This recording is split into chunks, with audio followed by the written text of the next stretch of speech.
So we're going to clean these fish fairly quickly because it's pretty hot today.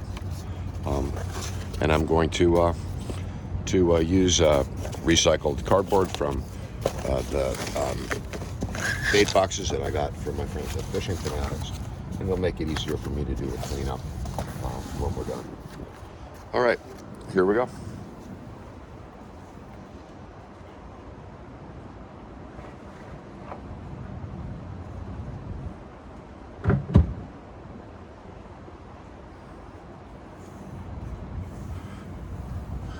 Step one, catch a slot limit striped bass. This one's 29 inches. And I'm going to actually use some newspaper just to make it easier to clean in case there's a lot of blood, but I don't expect that there will be. The real key to this is a sharp knife, to be honest with you.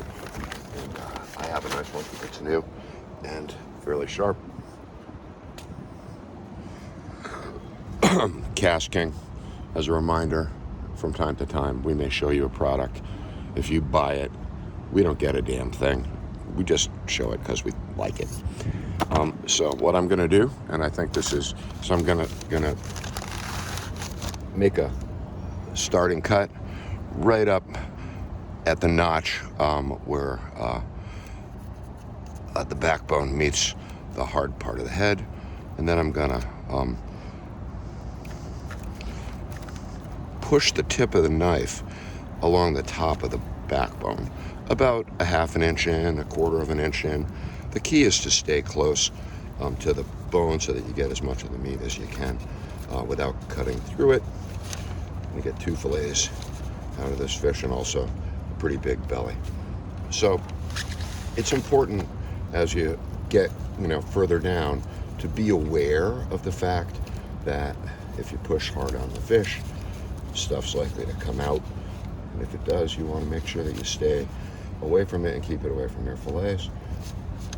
I'm going behind the striper's anal pore, pushing the knife all the way through, and now I'm gently pointing towards the bone in a sort of a gentle seesaw to make sure that I get as much of the meat as possible as far down.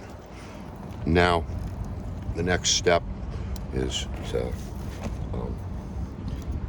starting from that cut that I did, and cut without, if you can, opening the belly, to cut around here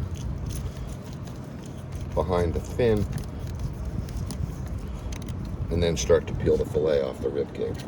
You do it with gentle slicing motions, and you follow the rib, which is what I'm doing now,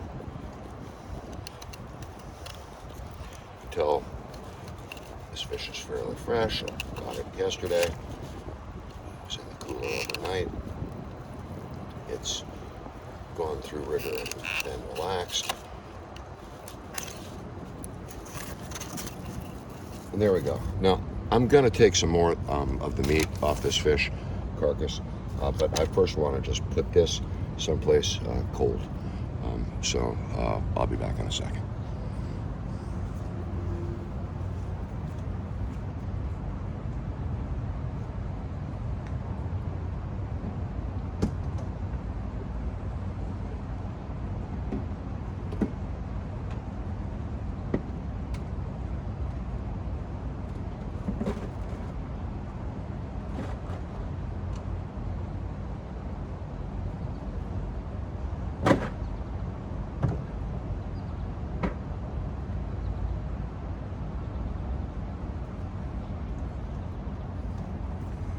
All right, fillet 1 in the cooler. I'm going to take the second fillet and do the same thing. I think you can pretty much see. I'm going to make an initial cut right here, which I'm going to follow back that way eventually. And I'm going to also trim back a little bit behind this hard bone in the head. There are a lot of folks who would love to have striper head to make soup, but I'm not going to do it today because it's too hot to be cooking in the boat. I think it's a good day for sashimi, and ceviche, neither of which require me to turn on the gas. Okay, so as you can see, I'm doing the same thing that I did before. A guiding cut above the backbone. You can see it there. You don't have to be dramatic. It really helps, again, if the knife is very sharp. I'm pushing the scales out of the way as I do this. We're going to skin the fish when we're done. Once I'm behind the anal pore, which I am, I can push through and do what I did before, which is to just sort of saw and take as much of the tail meat off as I can. There we go. And then to follow the rib cage, again, making a cut, hopefully not into the striper's internal organs and stomach and stuff, which I think I did. Okay. And then pull this.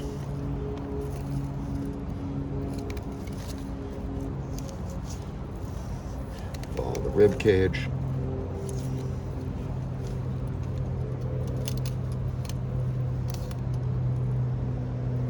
Trim it down as far towards the belly as you want, but I usually just stop there because I'm going to take the belly separately. And then, again, down as far as you can. And there you go. Fairly good fillet. Be right back.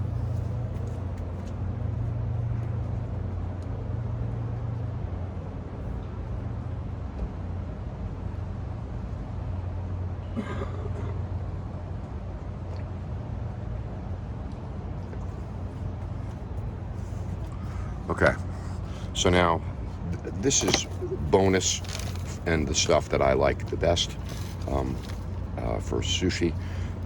Striper belly, also often called Suzuki in a sushi bar. And I'm going to take it off in about one piece and deal with it when I get inside as far as cleaning it and trimming it. But what I want to do, as I said, is not break the guts. So I'm going to actually go inside here and we'll look and see what the bass is eating once I've gotten the fillet or the belly off.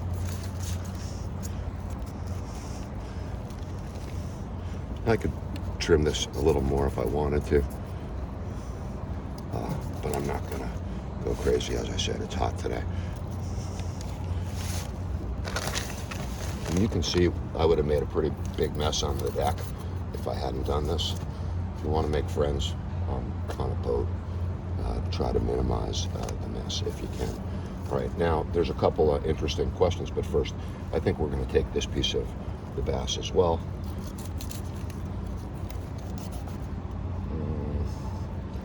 And that's just above those wings.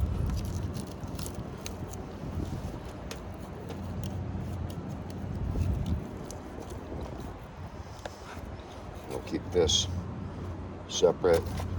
I'm interested in a couple of things. The first is I want to make sure, now I'm going to put this overboard, that it doesn't float. So I'm going to make sure that I've broken the sack and head. And now I'm actually going to see what's in the belly, which is a fairly interesting thing. Pretty disgusting, but interesting. I think we're going to be surprised at what we find. Yeah, no, we're not. If you look, you'll see that this striper has been eating squid, and there's a lot of it in him. And that isn't a surprise. That's what we fed him, and that's what's around that and butterfish.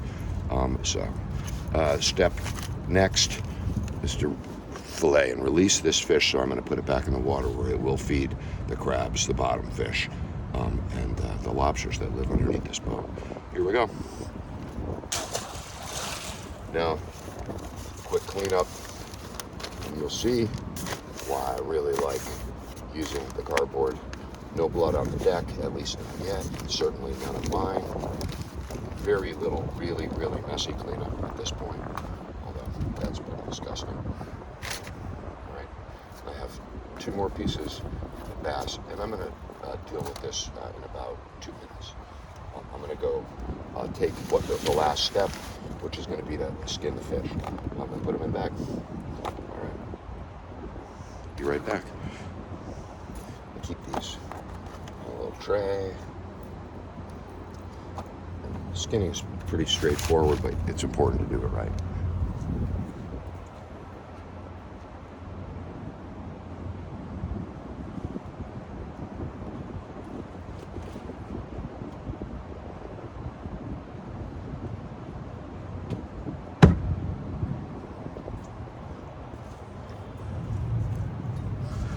So I have the striper fillets that were in the cooler. We just took. See that they've got scales on them. Some people would skin the fish instead of scaling it, but I'm gonna prefer to take the skin off. What you do is you put the knife between the fillet, the meat, and the skin. You watch out for the yellow jackets, which will come, but they're not interested in me. They are interested in the blood, and that's another good reason at this time of year not to leave bloody stuff around on the deck. There's one fillet fairly tightly done.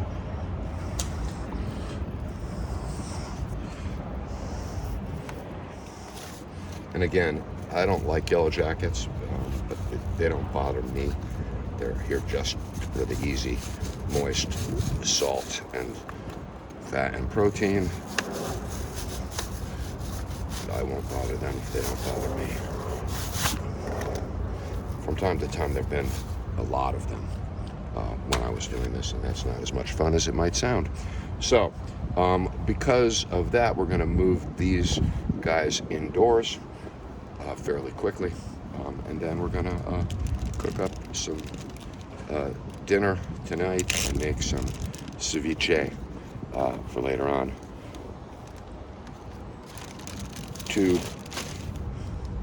Actually, to make life easier, I'm going to cut them in half.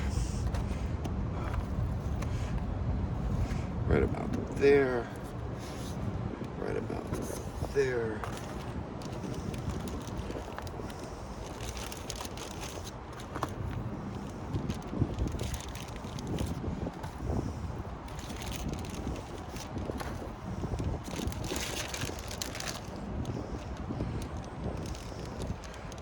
Four striped bass fillets.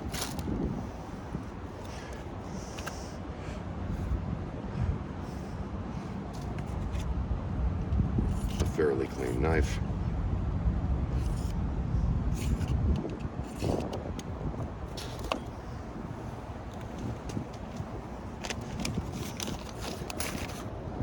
This is the part you don't usually see people do, and that's clean up. But given the number of bees I just saw, I think we want this dry as soon as possible. Get off the boat.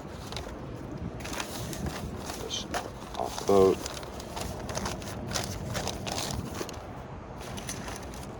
We'll keep a couple newspapers for the next fish that we catch, but we don't need too much. Everything else off the boat. I'll just point out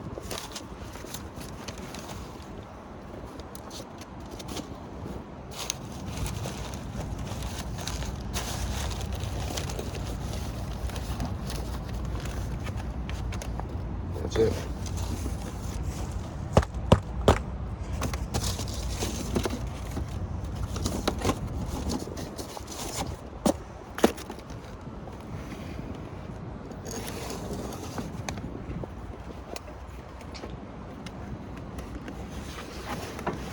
How are you? You want that fish? If you want, we got it. Okay, I got 4 fillets. I've got 4 nice fillets. If you want one, it's yours. Let me know. Okay. He helped me land the fish, so he's on my short list. All right, that's it. We're done. See you inside.